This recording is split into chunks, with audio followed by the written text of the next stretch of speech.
ನಮಸ್ಕಾರ ಮಿತ್ರರೇ. ಇವತ್ತು ನಾವು ಕರಾವಳಿಗರು ಉಪಯೋಗಿಸುವಂತಹ ಕೆಂಪು ಅಕ್ಕಿ ಅಂದರೆ ಕುಚ್ಚಲಕ್ಕಿ ಅದರ ಗಂಜಿಯನ್ನು ನಾವು ಮಾಡ್ತೇವೆ. ಬಹಳ ಆರೋಗ್ಯದಾಯಕವಾದ ಈ ಗಂಜಿಯನ್ನು ನೀವು ನೋಡಿರುವಿರಿ, ಉಪಯೋಗಿಸಿರುವಿರಿ. ಹಾಗಾದರೆ ಈ ಕೆಂಪು ಅಕ್ಕಿಯನ್ನು ಉಪಯೋಗಿಸಿ ನಾವು ಇವತ್ತು ನೀರು ದೋಸೆಯನ್ನು ಮಾಡೋಣ. ಹಾಗಾದರೆ ಈ ಕೆಂಪು ಅಕ್ಕಿಯೊಂದಿಗೆ ಇತರ ಯಾವೆಲ್ಲ ಸಾಮಗ್ರಿಗಳನ್ನು ಉಪಯೋಗಿಸಿ ನಾನು ಈ ಕುಚ್ಚಲಕ್ಕಿಯ ನೀರು ದೋಸೆಯನ್ನು ಮಾಡಿದ್ದೇನೆ ಎಂದು ನೋಡೋಣ ಅಲ್ಲವೇ ಮಿತ್ರರೇ. ಇವತ್ತು ಕುಚ್ಚಲಕ್ಕಿಯಿಂದ ನೀರು ದೋಸೆ ಮಾಡ್ತಿದ್ದೇವೆ ನಾವು. ನೋಡಿ, ಇದು ನಾನು ರಾತ್ರಿ ನೆನೆ ಹಾಕಿದ್ದೇನೆ. ಸಾಧಾರಣ 10 ಗಂಟೆ ನೆನೆದಿದೆ. ಇದು ಕುಚ್ಚಲಕ್ಕಿಯನ್ನು ಯಾವಾಗಲೂ ಹೆಚ್ಚಾಗಿ ನೆನೆಸಬೇಕು ನಾವು. ಮತ್ತು ಒಂದು 100 ಗ್ರಾಮ್ಸ್ನಷ್ಟು ತೆಂಗಿನ ತುರಿ, ಒಂದು 20 ಗ್ರಾಮ್ಸ್ನಷ್ಟು ತೆಳು ಅವಲಕ್ಕಿ, ಒಂದು ದೊಡ್ಡ ಚಮಚ ಅಕ್ಕಿಯ ಹುಡಿ. ಇದು ಆಪ್ಷನಲ್, ಇದೆಲ್ಲ ಅಕ್ಕಿ ಹುಡಿ ಬೇಕಂತ ಏನಿಲ್ಲ, ಹಾಕೊಂಡ್ರೆ. ಮತ್ತು ಇದು ಸಹ ಮೆಣಸು, ಹೆಚ್ಚಿಟ್ಟ ಗ್ರೀನ್ ಚಿಲ್ಲಿ, ಇದು ಸಹ ಆಪ್ಷನಲ್. ಇಷ್ಟೇ ಇದಕ್ಕೆ ಈ ದೋಸೆಗೆ ಬೇಕಿದ್ದದ್ದು, ನೀರು ದೋಸೆಗೆ. ಮತ್ತು ಅದಕ್ಕೊಂದು ಕೆಂಪು ಚಟ್ನಿ ಮಾಡ್ತಾ ಇದ್ದೇನೆ ನಾನು. ತೆಂಗಿನ ತುರಿ, ನಾನು 1 ಮೆಣಸು ತೆಗೆದುಕೊಂಡಿದ್ದೇನೆ. ನಿಮಗೆ ಖಾರಕ್ಕೆ ತಕ್ಕಷ್ಟು ನೀವು ತೆಗೆದುಕೊಳ್ಬೋದು. ಮತ್ತು ಸಣ್ಣ ತುಂಡು ಹುಳಿ, ಒಂದು ಸಣ್ಣ ಬೆಳ್ಳುಳ್ಳಿ, ಒಗ್ಗರಣೆಗೆ ಸಾಸಿವೆ, ಬೆಳ್ಳುಳ್ಳಿ ಹಾಗೂ ಒಗ್ಗರಣೆ ಸೊಪ್ಪು ಅಂದರೆ ಕರಿ ಲೀವ್ಸ್.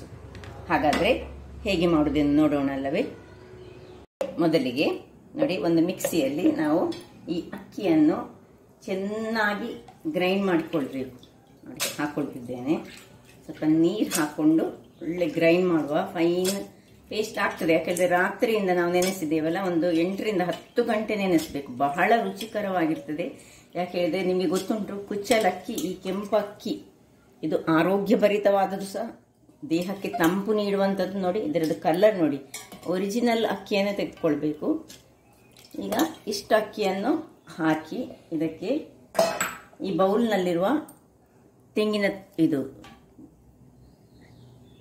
ಅವಲಕ್ಕಿಯನ್ನು ನೋಡಿ ಇಲ್ಲಿ ತೆಗೆದುಕೊಂಡಿದ್ದೇವಲ್ಲ, ಇದನ್ನು ಹಾಕೊಳ್ಳೋಣ.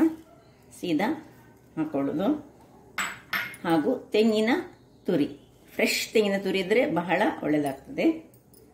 ಹಾಗೂ ಈ 1 ಚಮಚದಷ್ಟು, ದೊಡ್ಡ ಚಮಚದಷ್ಟು ಅಕ್ಕಿ ಹುಡಿ ತೆಗೆದುಕೊಂಡಿದ್ದೇನೆ. ಎಲ್ಲವನ್ನು ಚೆನ್ನಾಗಿ ಒಟ್ಟಿಗೆ ನೈಸಾಗಿ ನಾವು ಗ್ರೈಂಡ್ ಮಾಡೋದು. ಬೇಕಿದ್ರೆ ನೀವು ಮಕ್ಕಳಿಗೆ ಕೊಡೋದಾದ್ರೆ ಈ ಕಾಯಿಮೆಣಸನ್ನು ಸಹ ಇದರಲ್ಲಿ ಹಾಕೊಂಡು ಗ್ರೈಂಡ್ ಮಾಡ್ಬೋದು. ನಾನು ಮಾಡ್ತಾ ಇಲ್ಲ, ಅದು ಲಾಸ್ಟ್ಗೆ ನಾನು ಸೇರಿಸ್ತಾ ಇದ್ದೇನೆ.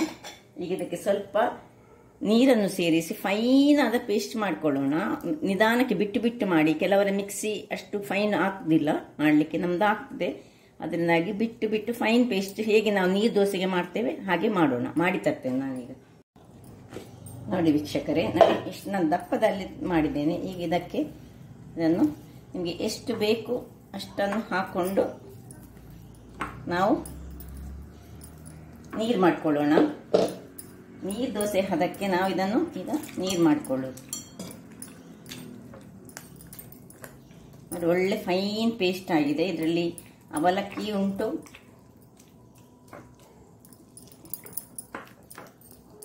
ಮತ್ತೆ ಈ ಕಾಯಿ ಮೆಣಸನ್ನು ಹಾಕೊಳ್ಳೋಣ. ಉಪ್ಪನ್ನು ಹಾಕೊಳ್ಳೋಣ, ಸ್ವಲ್ಪ ಉಪ್ಪು. ಈಗ ಬ್ಯಾಟರ್ ನೀರಾಗಬೇಕು. ನೀರು ದೋಸೆಗಿಂತ ಚೂರು ದಪ್ಪ ಆಗ್ತದೆ ಅದು. ಆದರೆ ದೋಸೆ ಬಹಳ ತೆಳು ತೆಳು ಬರ್ತದೆ. ಕಾಯುವಾಗ ಮಾತ್ರ ಚೂರು ಟೈಮ್ ತಾಗ್ತದೆ. ಸೊ ಉಪ್ಪನ್ನು ಹಾಕೊಂಡೆ ನಾನು. ಈಗ ಚೆನ್ನಾಗಿ ಕಲಡಿಸೋಣ ಇದನ್ನು. ಇನ್ನು ಸಹ ನೀರು ಬೇಕು.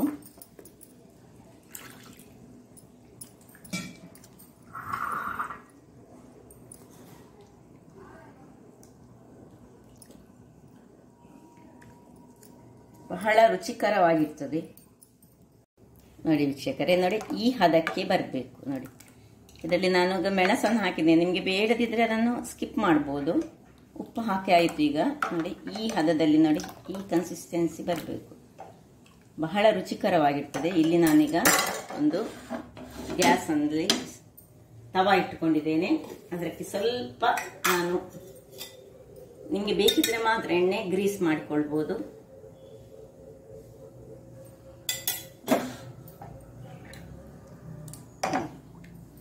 ಸ್ವಲ್ಪ ಕಾಯಿಲಿ, ತವಾ ಒಳ್ಳೆ ಕಾಯಬೇಕು, ಕಾಯ್ದ ಮೇಲೆ ಹಾಕೊಳ್ಬೇಕು. ಕಾವಲಿ ಬಿಸಿಯಾಗಿದೆ ನೋಡಿ, ಇದನ್ನು ಹೀಗೆ ತಿರ್ಗಿಸಿಕೊಂಡು ಹಾಕಬೇಕು. ಯಾಕಂದ್ರೆ ಇದು ಕುಚ್ಚಲಕ್ಕಿ, ಅದರಿಂದಾಗಿ ಅದು ಸ್ಟಾರ್ಚ್ ಹೆಚ್ಚಿರುವಂಥದ್ದು ಅಡಿಯಲ್ಲಿ ನಿಲ್ತದೆ. ಹಾಗಾಗಿ ನೋಡಿ ಹೀಗೆ ತಿರ್ಗಿಸಿ ಹಾಕೊಳ್ಬೇಕು. ತೆಳುವಾದ ದೋಸೆ ಬಹಳ ರುಚಿಯಾಗಿರ್ತದೆ ನೋಡಿ. ಹೀಗೆ ಒಂದು ಲ್ಯಾಡಲನ್ನು ತೆಗೆದು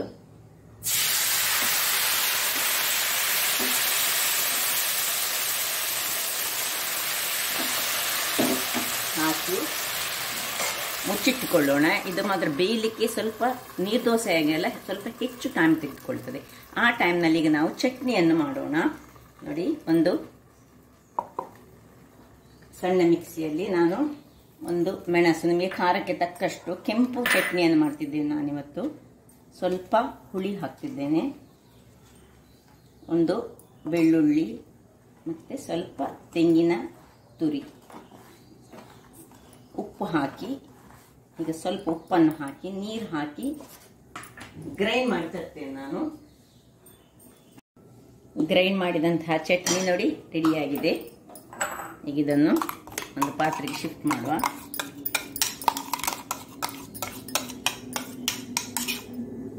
ಅಲ್ಲಿ ದೋಸೆ ಸಹ ಆಗ್ತಾ ಉಂಟು ನೋಡಿ, ರೆಡಿ ಆಗ್ತಾ ಬಂತೆ ನೋಡಿ. ಹೀಗೆ ಮುಟ್ಟುವಾಗ ಕೈಗೆ ತಾಗದಿದ್ರೆ ಆಯ್ತು. ಸ್ವಲ್ಪ ಬೇಕಿದ್ರೆ ಇದು ಹೀಗೆ ಎಣ್ಣೆ ಒಂಚೂರು ಹಾಕೊಳ್ಬೋದು, ಟೇಸ್ಟ್ ಆಗ್ತದೆ ಹೇಳಿ ಅಷ್ಟೇ ನೋಡಿ. ನೋಡಿ ರೆಡಿ ಆಗಿದೆ ಈಗ.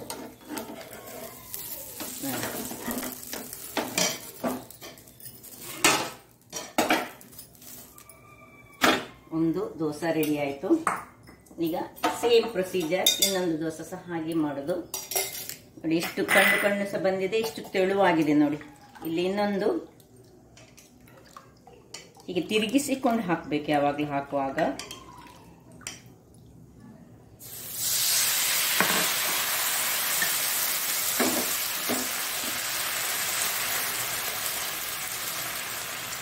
ಇದನ್ನು ದಪ್ಪದಲ್ಲಿ ಮಾಡಿ ಸ್ವಲ್ಪ ನಮ್ಮದು ಉದ್ದಿನ ದೋಸೆ ಹಾಗೆ ಸಹ ಮಾಡ್ಬೋದು, ಅದು ಸಹ ಆಗ್ತದೆ. ಖಾಲಿ ಇದು ಕುಚ್ಚಲಕ್ಕಿ ಮತ್ತೆ ಖಾಲಿ ನಾನು ಅದರಲ್ಲಿ 1 ಚಮಚದಷ್ಟು ಅಕ್ಕಿ ಹುಡಿ ಮತ್ತು ಅವಲಕ್ಕಿಯನ್ನು ಹಾಕೊಂಡದ್ದು. ಈಗ ಈ ಚಟ್ನಿಗೊಂದು ಒಗ್ಗರಣೆ ಕೊಡೋಣ ವೀಕ್ಷಕರೇ ನೋಡಿ. ಸ್ವಲ್ಪ ಎಣ್ಣೆಯನ್ನು ಹಾಕೊಳ್ಳೋಣ.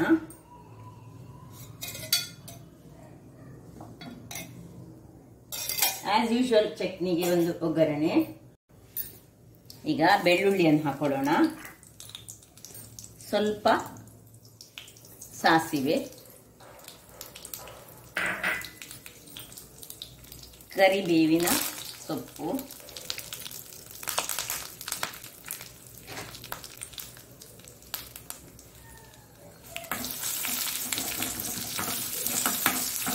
ಸ್ವಲ್ಪ ಉದ್ದಿನ ಬೇಳೆಯನ್ನು ಹಾಕೊಳ್ಳೋಣ.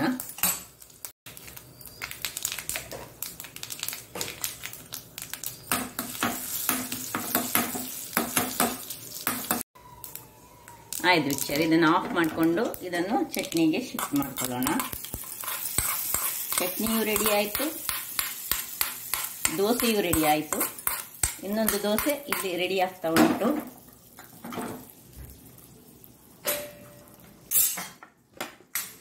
ಎರಡನೇ ದೋಸೆ ಕಾಯ್ತಾ ಉಂಟು, ಅದು ಆಗ್ತಾ ಇರಲಿ. ಇಲ್ಲಿ ನೋಡಿ ಒಂದು ದೋಸೆ ಆಯಿತು, ಚಟ್ನಿ ಆಯಿತು, ರೆಡಿ ಆಯಿತು. ಹಾಗಿದ್ರೆ ನೋಡಿದ್ರಲ್ಲ ವೀಕ್ಷಕರೇ, ಎಷ್ಟು ಸುಲಭ ವಿಧಾನದಿಂದ, ಅಂದರೆ ಬಹಳ ಹೆಲ್ದಿಯಾದ ಈ ಕೆಂಪು ಅಕ್ಕಿಯಿಂದ ಮಾಡಿದಂತಹ ದೋಸೆ ನೋಡಿ ಚೆನ್ನಾಗಿರ್ತದೆ. ಇನ್ನೂ ಸಹ ಹೆಚ್ಚು ಕಾಯಿಸಬಹುದು, ಆದರೆ ಇದಕ್ಕೆ ಒಂದು ನೀರು ದೋಸೆ ಅಷ್ಟು ಬೇಗ ಆಗುದಿಲ್ಲ. ಕಾಯುವಾಗ ಇದಕ್ಕೆ ಸ್ವಲ್ಪ ಇದು ಟೈಮ್ ತೆಗೆದುಕೊಳ್ತದೆ. ನೀರು ದೋಸೆ ಒಂದು ನಮಗೆ 2-3 ನಿಮಿಷದಲ್ಲಿ ಆದರೆ ಇದಕ್ಕೊಂದು 5 ನಿಮಿಷದಷ್ಟು ಬೇಕಾಗ್ತದೆ. ಹಾಗಾದರೆ ಈ ನನ್ನ ಕುಕಿಂಗ್ ಚಾನಲ್ ನಿಮಗೆ ಇಷ್ಟ ಆದರೆ ಬೋಳೂರು ಸುವರ್ಣ ಚಾನಲನ್ನು ಲೈಕ್ ಮಾಡಿ, ಶೇರ್ ಮಾಡಿ ಹಾಗೂ ಸಬ್ಸ್ಕ್ರೈಬ್ ಮಾಡಿ ಹಾಗೂ ನನ್ನ ಇನ್ಸ್ಟಾಗ್ರಾಮ್ ಪೇಜನ್ನು ಫಾಲೋ ಮಾಡಿ. ಧನ್ಯವಾದಗಳು.